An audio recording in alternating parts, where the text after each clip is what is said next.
Y seguimos con este estudio de esta carta tan profunda de Gálatas, la carta que escribió Pablo a una región llamada Galacia. Galacia no era una ciudad, era una región donde habían varias ciudades. Lo que no sabemos es a cuáles de esas ciudades las dirigió, si las del norte, las del sur. Lo que sabemos es que era una carta circular, es decir, esa carta era leída en una ciudad y salía un mensajero a llevarla a otra. En ese tiempo no había WhatsApp, correo electrónico, fotocopias. La misma carta salía y llegaba a las otras para ser leídas. Y hemos aprendido algo tremendo acerca del tono que Pablo usa en esta carta, un tono fuerte. Y recuerdo yo algo que decía el pastor y maestro Stephen Davey. Él decía que un día iba a un safari, estos de África, un tour, para ver los animales salvajes y todo. Y cuando van viendo leones, elefantes, rinocerontes, todo eso, ven una jirafa pateando una jirafa recién nacida, le está dando patadas. Y la gente se escandalizó y dijeron, pero va a matar esa jirafa, esa jirafita, y esta grande le daba patadas. Entonces alguien del safari o el que iba ahí le quita el rifle al conductor y va a disparar, y el conductor le dice, ¿qué está haciendo? Dice, pues voy a dispararle a esa jirafa, va a matar la pequeña a patadas. Y él le dice, no, lo que pasa es que esa es la cría de ella y la está animando a que camine.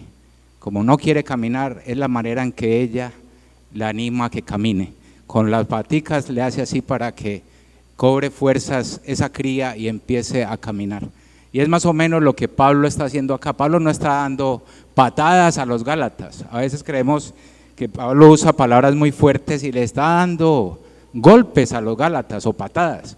No, vemos que es una mezcla entre una preocupación pastoral y amor. Es lo que Pablo nos muestra en toda la carta. Hay una preocupación por los hermanos de Galacia. A veces se piensa que Pablo les está hablando así tan fuerte, es porque obviamente hay versículos que muestran eso, que hay un tono fuerte. Por ejemplo, en el versículo 6 del capítulo 1, mire cómo dice, estoy maravillado de que tan pronto, o sea, ahí lo que dice es, en la Nueva Traducción Viviente, estoy horrorizado, la palabra que usa Nueva Traducción Viviente, estoy horrorizado, o es decir, estoy extrañado, sorprendido. Esa palabra da la idea como alguien que abre los ojos cuando coge algo por sorpresa. Abre los ojos y dice, wow, ¿qué pasó? Es más o menos lo que dice la idea de esa palabra y muestra esa preocupación pastoral de Pablo. Pero ¿qué está pasando? Y la Nueva Traducción lo traduce de una manera, hace una traducción maravillosa, dice, estoy horrorizado de que tan pronto os hayáis alejado del que os llamó por la gracia de Cristo para seguir un evangelio diferente. Ellos habían recibido un evangelio puro y lo estaban cambiando por lo que hemos venido estudiando. Habían unos judaizantes tratando de que ellos guardaran las obras de la ley. Pero en el versículo 11, 5 versículos después, ya les dice hermanos. Ya no les dice, oh Gálatas, no, les dice hermanos. Por ejemplo, en el 3:15, ya les dice amados hermanos. Aunque antes en el 3:1, ustedes van al capítulo 3 de Gálatas, el versículo 1, y mire cómo le dice, oh Gálatas insensatos. No dice, wow, tremendo, ¿por qué les habla así? Oh Gálatas insensatos, ¿quién nos fascinó para no obedecer a la verdad? Y la Nueva Traducción Viviente es más fuerte, dice, ¡ay Gálatas tontos! ¿Quién los ha hechizado? ¿Será posible que sean tan tontos? Eso uno dice, wow, tremendas palabras tan fuertes de Pablo. Pero como les dije en el versículo 15, les dice, amados hermanos. Mire esa combinación que hace, una preocupación pastoral y después amor. 4:9 al 11. Mas ahora conociendo a Dios, o más bien siendo conocidos por Dios, ¿cómo es que volvéis de nuevo a los débiles y pobres rudimentos a los cuales os queréis volver a esclavizar? Guardáis los días, los meses, los tiempos y los años, Mira lo que le dice: me temo de vosotros que haya trabajado en vano. Lo que le dice es: creo que perdí el tiempo con ustedes. Una palabra muy fuerte. En otra traducción dice: estoy perplejo en cuanto a vosotros. Pero en el 4:19 al 21 hay una expresión que se permite ver ahí. En el 4:19 al 21 dice: hijitos míos. Gálatas tontos, hijitos míos. Ya baja el tono y les habla con amor. Por quienes vuelvo a sufrir dolores de parto hasta que Cristo sea formado en vosotros. Quisiera estar con vosotros ahora mismo y cambiar de tono, pues estoy perplejo en cuanto a vosotros.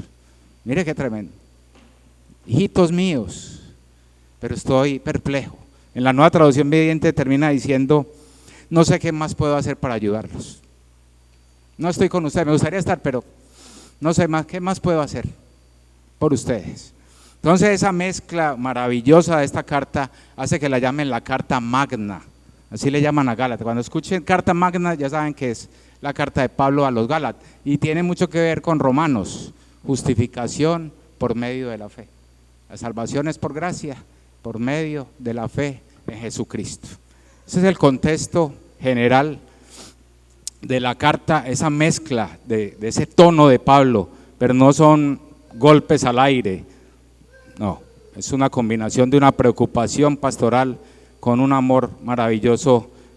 Pablo, cuando alguien nacía de nuevo, una iglesia, él decía: yo los parí, salieron de mis entrañas. Por eso habla de un amor entrañable, amor desde las entrañas, de donde debe surgir un verdadero amor.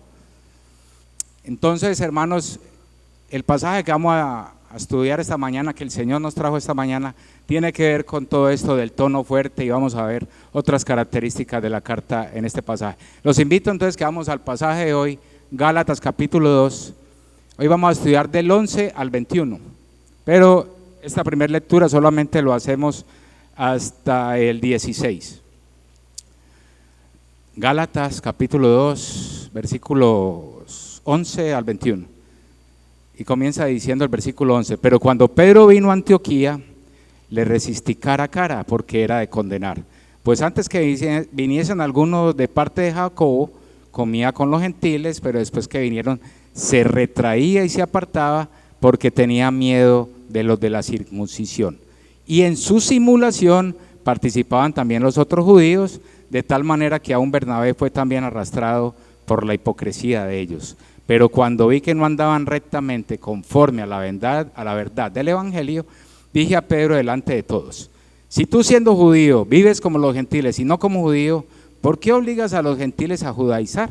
Nosotros somos judíos de nacimiento y no pecadores de entre los gentiles, sabiendo que el hombre no es justificado por las obras de la ley, sino por la fe de Jesucristo. Nosotros también hemos creído en Jesucristo para ser justificados por la fe de Cristo y no por las obras de la ley, por cuanto por las obras de la ley nadie será justificado.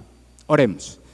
Bendito Padre celestial y eterno, te damos, Señor, toda la adoración, toda la alabanza, y como acabamos de cantar, Señor, tú eres el único digno de ella, porque ahora, Padre, nuestra vida depende totalmente de Cristo, Señor. Ayúdanos a vivir para Cristo, para tu Hijo, y que en esta mañana tú nos hables, Señor. Trae claridad a nuestra mente, a nuestra alma, y que podamos estar enfocados en lo que nos quieres enseñar y hablar, Padre.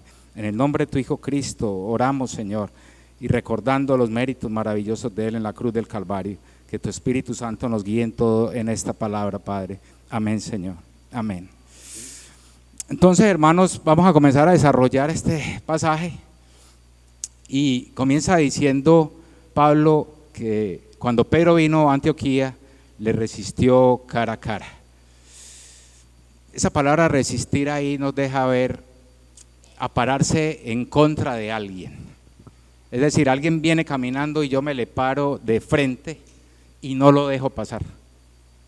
Eso es lo que muestra. Viene alguien caminando y yo me le paro y si él va y yo no lo dejo. Es como si Pablo estuviera diciendo: hasta que no organicemos este asunto, no vas a pasar más con eso. O sea, no va más. Es lo que muestra esa palabra, y resistí. Es me le rebelé. me le puse de frente para no dejarlo pasar. Es una posición firme la que Pablo tiene ahí. ¿Y por qué? ¿Por qué Pablo tomó esa decisión? Porque lo que estaba haciendo Pedro, dice, era de condenar. Era una acción que había que condenarla, pero que había que pararla. La Biblia Peshitta, que es la traducción del arameo, deja ver inmediatamente qué era lo que estaba pasando, lo que Pablo dijo, ya no más. Dice la Peshitta en ese versículo 11, pero cuando Pedro vino a Antioquía lo reprendí frente a frente porque ellos tropezaban a causa de él. O sea, lo que Pedro estaba haciendo ¿qué? Tropiezo. Entonces, Pablo dice, ya esto tengo que pararlo acá, está haciendo tropezar la gente. Tengo que resistirlo y no va más con eso.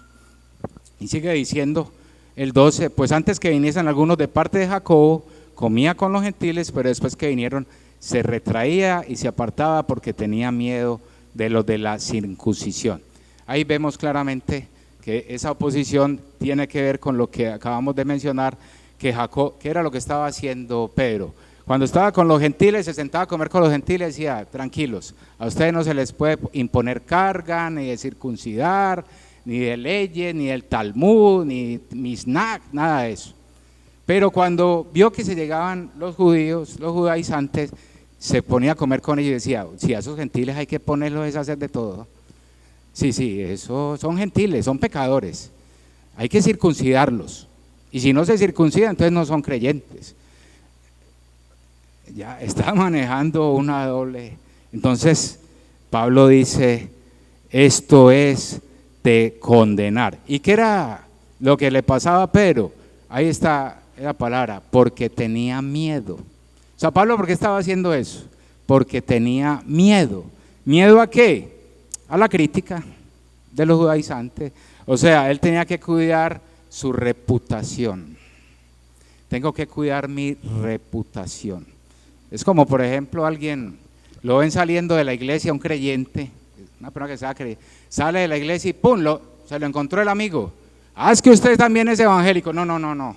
Yo estaba por aquí grave y les dije que me prestaran el baño, pero yo no. Yo qué tal ser de esos aleluyas, pudiendo ser cristiano. Hay unos, yo he visto, que cargan la Biblia en una bolsa negra. No es de verdad, en una bolsa negra. Eso es miedo a la crítica, miedo a la reputación, y era lo que le estaba pasando a Pedro. Y el 13 explica a Pablo de una manera tremenda. Y en su simulación, ahí está, y en su simulación participaban también los otros judíos, de tal manera, oiga, que aún Bernabé fue arrastrado por la hipocresía. Mire, la hipocresía y la simulación hace tropezar a otros y arrastra a otros a pecar. Mire, Bernabé, según los padres apostólicos, y hay un texto en Hechos 14:14 que dice que Bernabé era apóstol. No era de los 12, pero dice que era apóstol. Hay un debate ahí. Hasta en los padres apostólicos decían, sí, él era apóstol. Tenía un ministerio tremendo, anduvo con Pablo en el primer viaje misionero, en el segundo se separó. Fue un hombre que fue capaz de tener un campo, relata Hechos, tenía un campo, una propiedad, la vendió y la trajo toda a los pies de los apóstoles.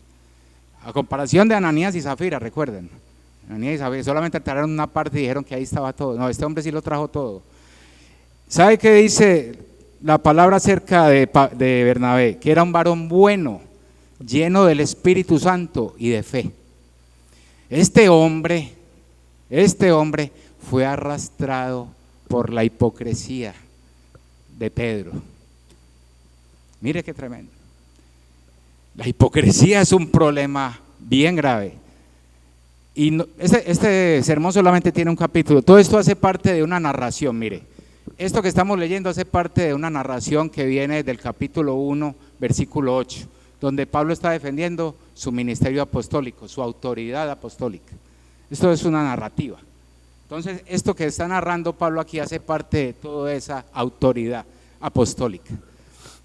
Entonces, por eso este sermón solamente no tiene ni 2, ni 3, ni 3.1, 3. No, tiene un solo punto.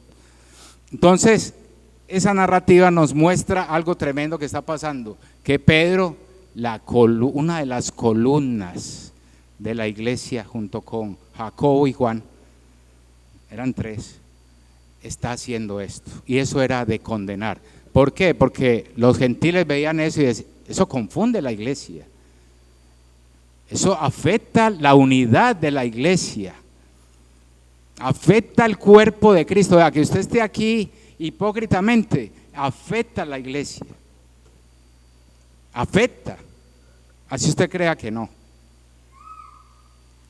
Y en el versículo 14 dice, pero cuando vi, aquí ya Pablo tiene que tomar cartas sobre el asunto y va a ir un poco más allá. Dice, pero cuando vi que no andaban rectamente conforme a la verdad del evangelio, ya el problema es que no solamente era una actuación de Pedro, sino que estaba afectando el evangelio que predicaba Pablo. Y cuando ya pasa eso, que él ve que lo que Pedro sabe del evangelio de la gracia está haciendo lo contrario, está diciendo, eso no es consecuente, es lo que Pablo está diciendo ahí, que no andaban conforme, rectamente, o sea, conforme, habla de consecuencia. Lo que creía Pedro del evangelio de la gracia no era lo que estaba viviendo, no era lo que estaba viviendo. Recordemos que Pedro estuvo en el concilio de Jerusalén, Hechos capítulo 15, y él dijo, a los gentiles no hay que, también, él asintió eso, no hay que colocarle carga a los gentiles. Él tuvo una visión una vez de un lienzo, mata y come, y él entendió ese día que los gentiles también estaban bajo la gracia de la salvación. Pedro entendía todo eso. Ahora, ¿por qué estaba con los judaizantes? Entonces Pablo dice, no, esto ya está afectando la verdad del evangelio y está haciendo tropiezo. Y aquí sí ya viene, y le dije a Pedro, se le para al frente y le dice, en público, no fue que Pablo cogió a Pedro, vengamos allá a la esquinita y cuadremos, no, en público. ¿Qué les dijo en público?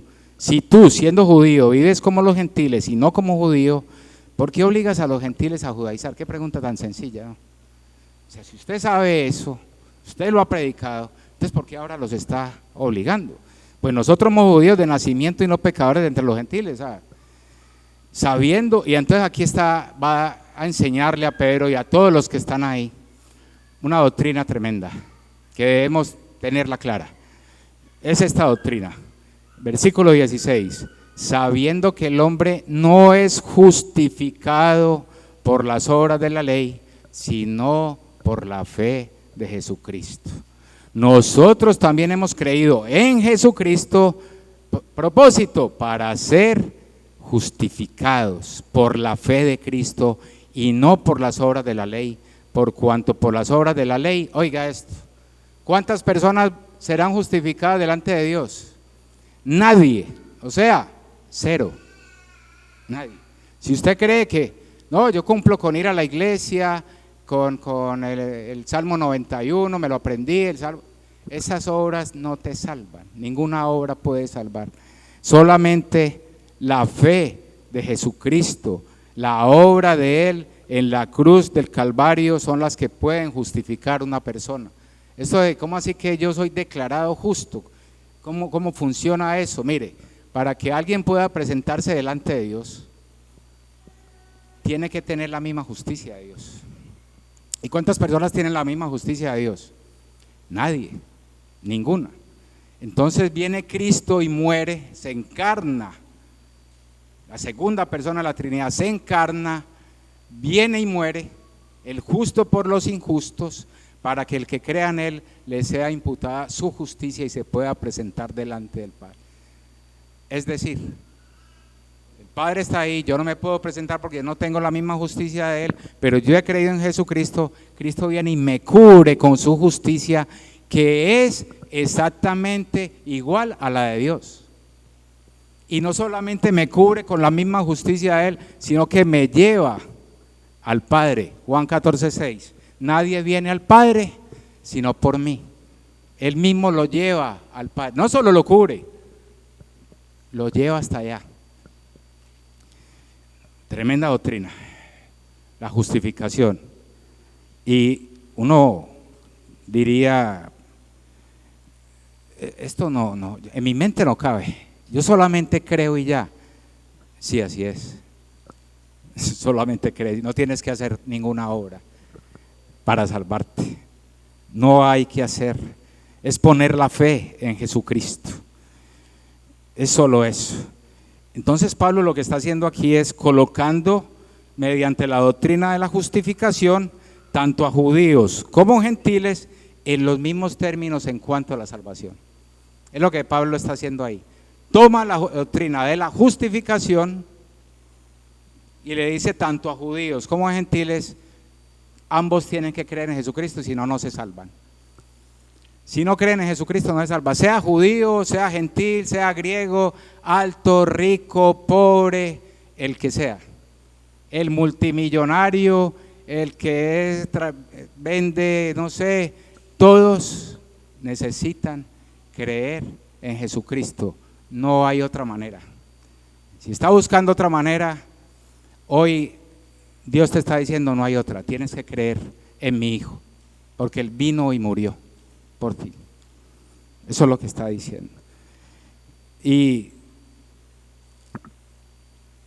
termina diciendo en el versículo 18, porque si las cosas que destruí, las mismas vuelvo a edificar, pues transgresor me hago, porque yo por la ley soy muerto para la ley, a fin de vivir para Dios. Es decir, ya las obras no me sirven para nada, tengo es que vivir para Dios, y la única manera para vivir para Dios es haber sido justificado, haber sido declarado justo, y para haber sido declarado justo tiene que creer en Jesucristo. Es así, no hay otra manera. Aquí eso hace parte de la narrativa desde el capítulo 1 al 8 a la autoridad apostólica. Mire cómo Pablo se coloca delante de una de las columnas del cristianismo, el apóstol Pedro.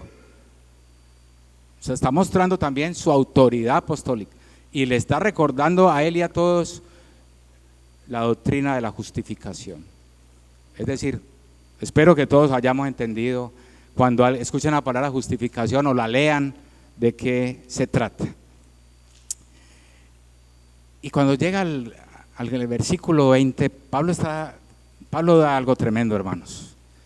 Pablo aquí la tira toda, como acostumbra él. Ahí está tirando todo al asador, toda la carne al asador. Mire cómo dice, y quiero que me acompañen a leer el versículo 20, al unísono. Creo que no sabemos una parte y la segunda no, vamos a leerlo todo el versículo 20, por favor, hermano, a la cuenta de 3, a la 1, a las 2 y a las 3. Con Cristo estoy juntamente crucificado, y ya no vivo yo, mas vive Cristo en mí. Y lo que ahora vivo en la carne, lo vivo en la fe del Hijo de Dios, el cual me amó y se entregó a sí mismo por mí. Tremendo lo que acaba de decir el apóstol Pablo ahí. Aquí puede que Pablo ya está hablando con él mismo como acostumbraba a veces a hacer. Una figura que se usaba en la cultura antigua, una diatriba antigua, que una persona argumenta con ella misma se responde. En el versículo anterior también se puede, cuando él dice, ustedes creen tal y no hay nadie, él mismo responde, de ninguna manera. Entonces, son diatribas antiguas, que tienen un tono fuerte, pero él mismo la responde. Mire esta declaración, con Cristo estoy juntamente crucificado. Mire, eso no es una fábula, eso no es un mito o algo fantasioso, es real. Cuando una persona cree en Jesucristo, esa persona, digámoslo, algunos ojalá sigan congregando, somos llevados al pasado y estuvimos allá en la cruz con Él. No se vayan a dejar por favor de congregar por eso. Espero que me sigan amando después de esto. Es lo que Pablo está diciendo ahí. Y es una verdad del cristianismo. Una persona que realmente o tiene una fe genuina por Cristo fue llevado allá y fue crucificado también allá. Una declaración fuerte. Mire, esto es un misterio. Oye, ¿cómo fue eso? Es un misterio y los misterios pues no se saben. Pues si se supiera dejaría de ser un misterio. Es un misterio, no sabemos cómo. Pero eso fue lo que pasó. No se asuste, por favor. Veo caras como, Dios mío, fui crucificado. Sí, fue crucificado con él. Sí, estuvimos allí. Allá estuvimos. El que cree estuvo allá. Y Romanos capítulo 6 lo explica más claro. Por si de pronto el versículo es muy oscuro, el Romanos 6 es más claro. Romanos 6, 3 al 6, es la explicación. ¿O no sabéis? Romanos capítulo 6, versículos 3 al 6. Cuando uno estudia y lo entiende y el Señor nos ayuda a entender. ¿O no sabéis que todos los que hemos sido bautizados en Cristo Jesús, hemos sido bautizados en su muerte? Y no está hablando del bautismo del agua. Es cuando una persona cree en Jesucristo que es bautizado, o sea, es sumergido en la iglesia, en el cuerpo de Cristo. Versículo 4, porque somos sepultados juntamente con Él para muerte por el bautismo, a fin de que como Cristo resucitó de los muertos por la gloria del Padre, así también nosotros andemos en vida nueva. Porque si fuimos plantados juntamente con Él en la semejanza de su muerte, así también lo seremos en la de su resurrección. Sabiendo esto, que nuestro viejo hombre fue, no están leyendo ¿cierto? Está muy lejos el Romano. Te lo voy a leer porque está muy lejos de Gálatas. Sabiendo esto, que nuestro viejo hombre fue crucificado juntamente con Él. Fue crucificado juntamente con Él, para que el cuerpo del pecado sea destruido, a fin de que no sirvamos más al pecado. Vea, todo esto que acabamos de ahí habla de una identidad espiritual, habla de una inmersión espiritual del creyente en Cristo. No es una metáfora, no es algo simbólico, es algo real, pero es un misterio, no sabemos cómo es. Y por eso Pablo lo tiene tan claro que mire lo que sigue diciendo ahí en el versículo 20 de Gálatas. Y ya no vivo yo, mas Cristo vive en mí.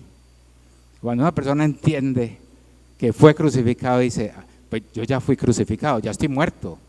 Si usted me ve aquí parado, es porque yo ya estoy muerto. Es el poder de Cristo actuando en mí, lo que está diciendo Pablo ahí.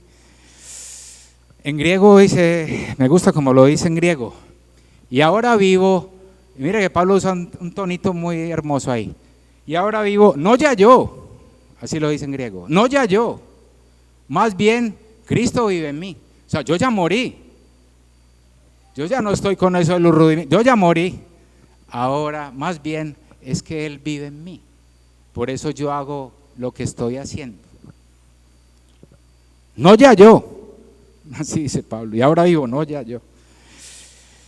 Maravilloso el Señor, estar nosotros en la cruz con Él, aunque no lo logremos entender totalmente, eso pasó. Fuimos al pasado. ¿Cómo? No lo sabemos, pero estuvimos allí. Este misterio solamente se cree y se vive. No hay manera de entenderlo, porque es un misterio. Y por eso Pablo dice que ya Él estaba muerto, que era Cristo el que estaba haciendo todo en Él. Y sigue diciendo, y lo que ahora vivo en la carne, ahí no está hablando de la carne del pecado, o sea, mi manera de vivir diariamente, lo que hago todos los días, pues yo no lo hago, lo hace Él. Y lo que ahora vivo en la carne, lo vivo en la fe del Hijo de Dios. Quiere decir eso, pues yo vivo es en la fe del que me dio vida. Les pongo un ejemplo, es como un árbol tiene ramas, ¿cierto? Y esas ramas dan fruto. ¿Qué es lo que hace que una rama pueda estar sostenida dando fruto? Que de la raíz viene la savia. La savia comienza a subir y alimenta las ramas. Y donde se acumula la savia, de ahí salen los frutos. Un fruto es que acumulación de savia. Ustedes pueden ver la savia. No tenemos manera de ver cómo la savia en un árbol sube. Igualmente es esto, cuando fuimos crucificados juntamente con Él, ahora ya vive Él. Él es esa fuerza que no vemos. Por eso no se puede explicar. Mano, explíqueme entonces cómo es esa fuerza. Viene un viento recio que sopló y yo empiezo a cantar remolineando. No, es algo interno, espiritual, que hace que yo viva para Cristo ahora. Ay, no, aquí no cantan remolineando, esta iglesia está muerta. No, es que ser crucificados con Él nos da una vida, a unos para predicar, a otros para servir. O sea, Dios dio hasta dones, frutos para que demos para la iglesia, para que la iglesia sea edificada. Es una fuerza que no entendemos, pero que ahí está. Y que usted puede estar muy enfermo y viene y quiere servirle al Señor. Y puede estar pasando la situación que sea y usted dice, y aquí estoy. Eso no es usted. Eso no es la fuerza de voluntad. No es que yo tengo mucha fuerza de voluntad. No, no es así. Lo que ahora vivo en la carne, lo vivo en la fe del Hijo de Dios. Vuelve a hablar de qué, de la fe. Lo único que puede hacer que yo sea declarado justo. No hay otra manera de ser justificado. La fe nos lleva a vivir una vida conforme al Evangelio de verdad. La fe nos lleva a vivir una vida conforme al Evangelio de verdad.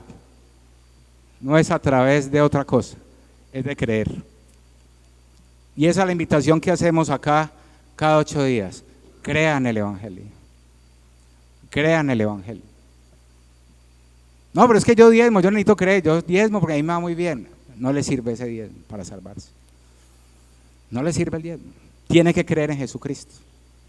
No hay otra manera. Y termina diciendo otra doctrina, esa parte B de ese versículo 21. Mire otra doctrina tremenda acá. El cual me amó y se dio a sí mismo por mí. Una doctrina tremenda. Creo que algunos están diciendo, ay no, qué aburrición estas doctrinas de cristianismo. Espero que no sea así, esto es maravilloso. La doctrina de la expiación. La doctrina de la expiación. Él vino a morir, se entregó a sí mismo por mí, voluntariamente. Y pasó lo que yo tenía que pasar. Por ser un pecador yo tenía que haber muerto peor que como el Señor murió. Pero Él vino y lo hizo, porque me amó. Y eso es lo que Pablo está explicando, la doctrina del expiación. Y esa obra de Cristo satisfizo todas las demandas de Dios. Es como la ira de Dios fue aplacada. Sí, mire, si usted no cree, viene toda la ira de Dios sobre usted. Yo no sé si eso de pronto es muy plano. No, pues bueno, yo me aguanto. No sabe lo que está diciendo. Si usted cree que puede aguantar la ira de Dios, nadie la puede soportar. La ira de Dios viene sobre aquellos que han menospreciado la obra de su Hijo Cristo. Pero Pablo está diciendo aquí, yo creo en Cristo. Y Él me amó y se dio a sí mismo por mí. Es decir, esa obra de Cristo satisfizo las demandas de Él. Y esa ira que iba sobre Pablo o sobre cualquier creyente es aplacada. Se aplaca esa ira. Ya no viene la ira de Dios sobre esa persona. Y termina diciendo Pablo el nombre que tenemos de esta serie, gracia suficiente. Entonces Pablo resume todo en este versículo, así concluye: no desecho la gracia de Dios. Todo esto que acabamos de hablar hace parte de la gracia. O sea, que la segunda persona de la Trinidad venga y muera por mí. Eso es gracia. Y es suficiente, no necesitamos nada más. Dice, no desecho la gracia de Dios, pues si por la ley fuese la justicia, y mire, entonces, ¿para qué vino Cristo a morir? O sea, si yo me puedo salvar por diezmar, ¿para qué vino Cristo?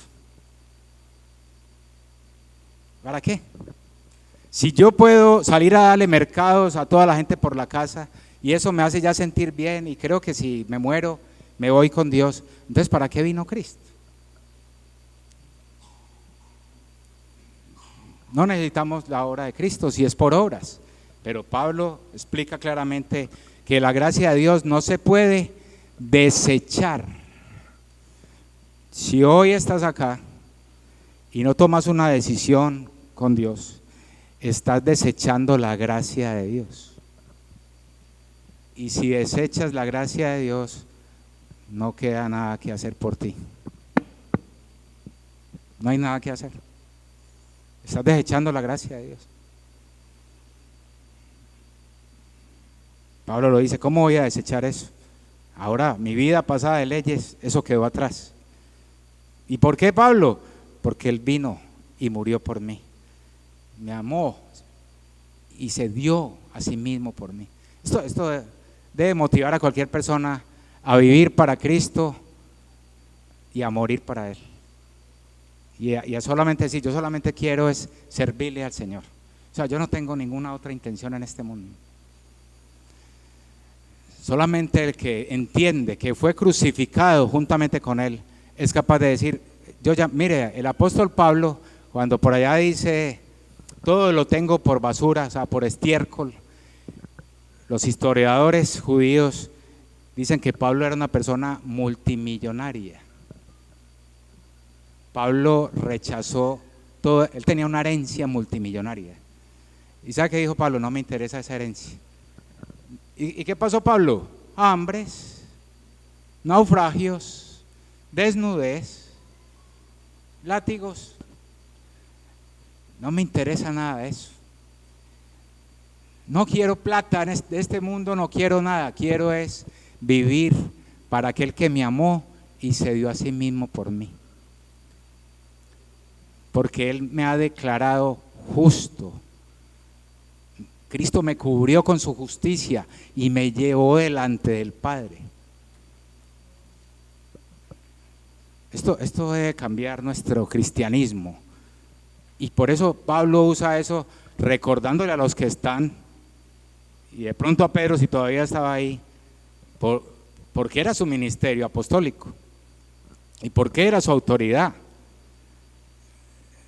No sé qué cara dice la palabra hizo Pedro, no sabemos qué cara colocaría Pedro ante tal reprensión, pero sí sabe una cosa, se puede ver en toda la intención que Pablo hace con todas estas cosas, es que las personas avancen, crezcan.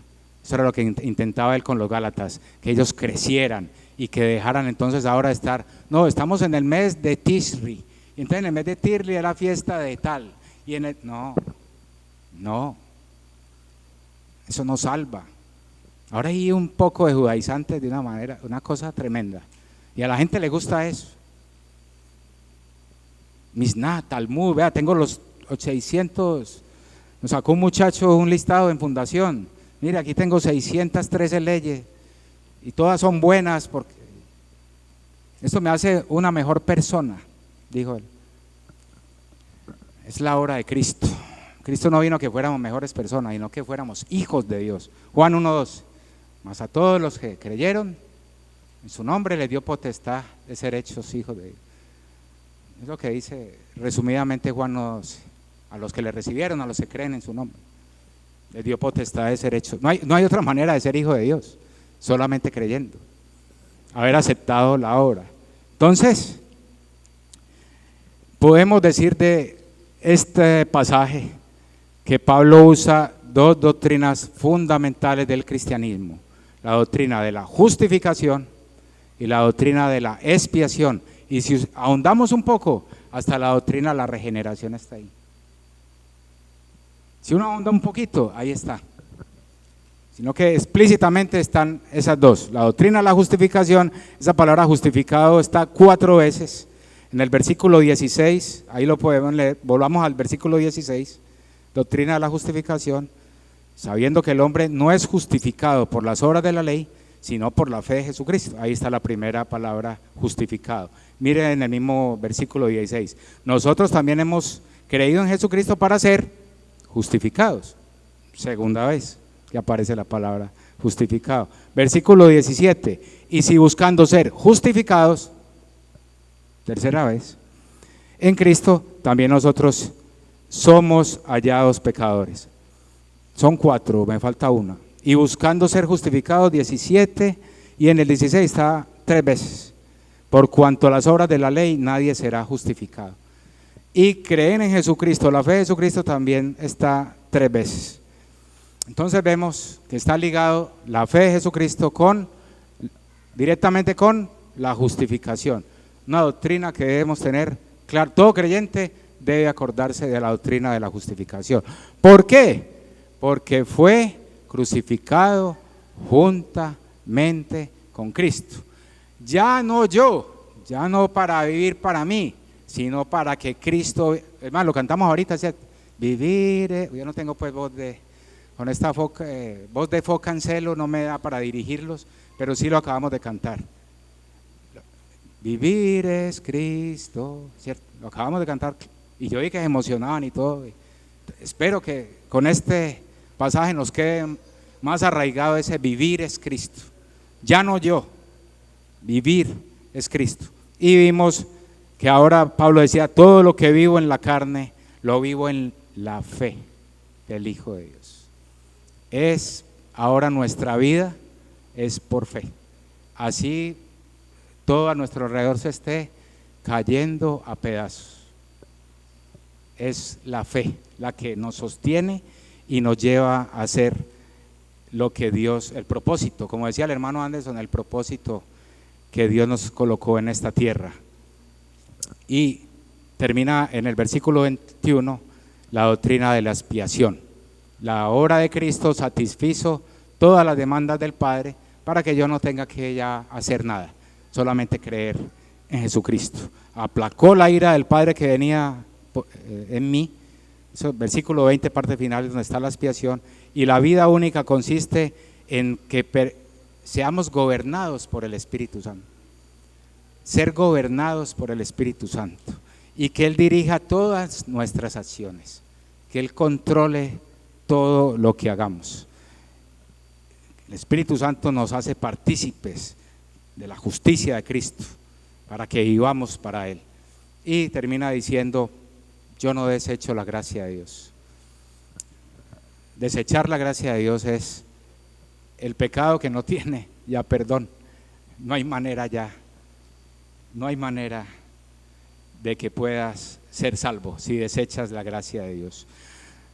Concluimos entonces que si eres creyente, te animamos a no dejarse arrastrar de la hipocresía, de vivir una vida de simulación, sino una vida que de verdad sea para Cristo. Si de verdad eres creyente, eso es lo que debemos hacer cada día, vivir por fe, creer en Él. No existe nada más en quien creer y es Él debe ser nuestra vida. Pero si no eres creyente y vienes a la iglesia simulando ser creyente, ahí sí estamos en un problema tremendo. Estamos en un problema de Padre y Señor mío. Si tú vienes a la iglesia, no sé cuánto tiempo, y dices, yo estoy yendo, voy a simular que soy creyente, hablo como creyente, saludo como creyente, hasta sirvo en algún staff, pero no eres creyente, esa simulación te va a condenar. La que le hizo Pablo a Pedro era de condenar, de reprensión, porque Pedro era creyente, estaba simulando muchas veces que no era gentil y que eso no. Pero ahora el problema es para alguien que no sea creyente, pero hipócritamente se pone un antifaz. Ahí viene esa palabra, dicen, aunque ya eso se ha ido cayendo, que era una persona en el teatro que se ponía un antifaz, era como una máscara. Entonces la persona llegaba y, no, yo soy creyente, miren, sí, Dios le bendiga, bendiciones, ay, sí, yo sirvo con esto, ay.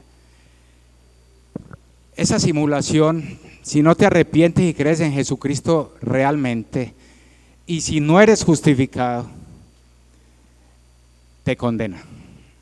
Y ahora no es una condenación que lo para al frente a frente y No, es una condenación eterna, donde allá se caen todas las máscaras.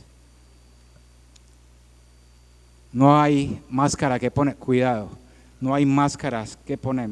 La crucifixión de Cristo es una obra incomparable, lo que Pablo está expresando. Es una obra incomparable, no se puede comparar a ninguna obra que usted pueda hacer. Yo sé que esto aburre de pronto, pero es lo que la palabra dice. Y una obra incomparable solamente puede ser hecha por una persona incomparable. Y esa persona incomparable solamente hay una, Jesucristo. Él es el único incomparable, el Cristo humanado, la segunda persona de la humanidad, de la Trinidad, que vino a morir por hombres muertos en sus delitos y pecados. Yo a veces cuando veo esto de los carnavales, trato como de indignarme, oye, esta gente, y tengo que ir a la Escritura y ¿sabe qué digo?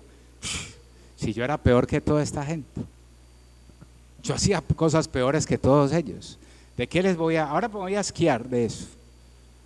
Si yo era peor, ¿por qué los voy a criticar? Necesitan ese evangelio,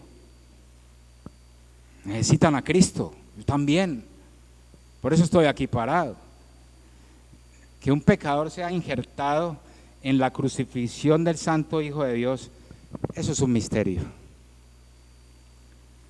Eso es un misterio.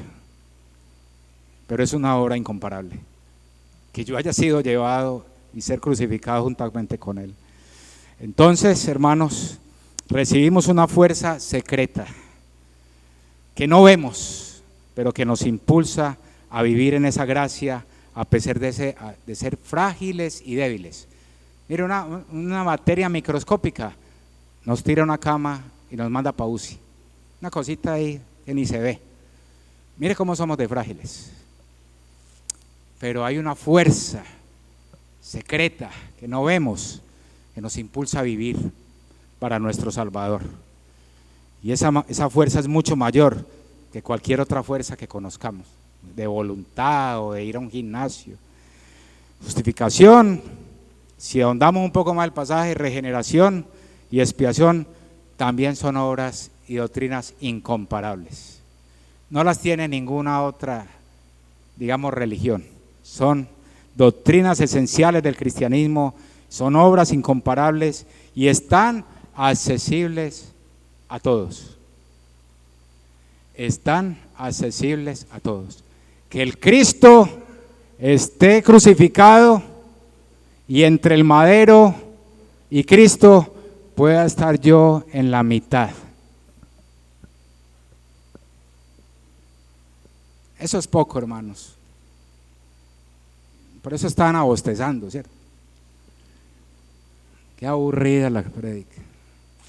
Oremos. Padre celestial, Padre bendito, te damos, Señor, toda la honra